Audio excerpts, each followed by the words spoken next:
breaking news in the nation's capital, where former President Donald Trump has just pleaded not guilty to 4 felony counts for his efforts to remain in power after the 2020 election. Trump appeared in a federal courthouse 2 days after his indictment. Eyewitness News reporter Carlos Granda is here in studio with the story and reaction from Trump to the criminal charges he's facing. Well, this is actually the third arraignment in 4 months, and the former president appearing today before a magistrate judge on 4 federal criminal charges related to his alleged efforts to incite a riot and attempts to overturn the 2020 presidential election.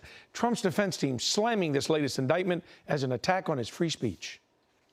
Former President Trump arriving in Washington, D.C., and he made his first court appearance in a federal courthouse where he pled not guilty to all the charges. He was not handcuffed. There was no mugshot. The hearing lasted a little more than half an hour. Security was tight around the building, and all of this happening just a few blocks from the U.S. Capitol. This was never supposed to happen in America.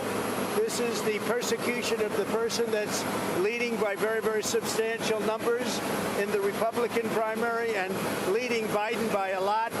So if you can't beat him, you persecute him or you prosecute him. In the 45-page indictment, Trump is charged with conspiracy to defraud the United States, conspiring to obstruct an official proceeding, obstruction of an official proceeding, and conspiracy against voting rights. The attack on our nation's capital on January 6th, 2021 was an unprecedented assault on the seat of American democracy.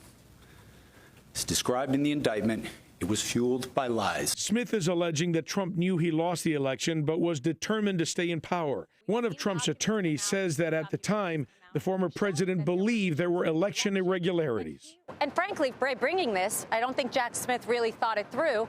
There only has to be proof that, number one, President Trump believed that this election was not completely honest. And number two, Jack Smith has opened himself up to a can of worms that we can now look at and really examine. Trump is now facing 78 different criminal charges in 3 cases.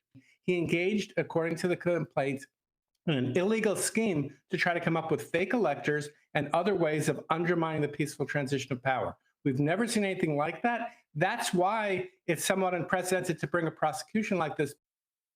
In the indictment, federal prosecutors listed 6 other individuals that they say served as crucial roles in this alleged conspiracy. Now, it's believed that those could include Rudy Giuliani and former Trump attorney John Eastman. Meanwhile, the next hearing date for this case is August 28th.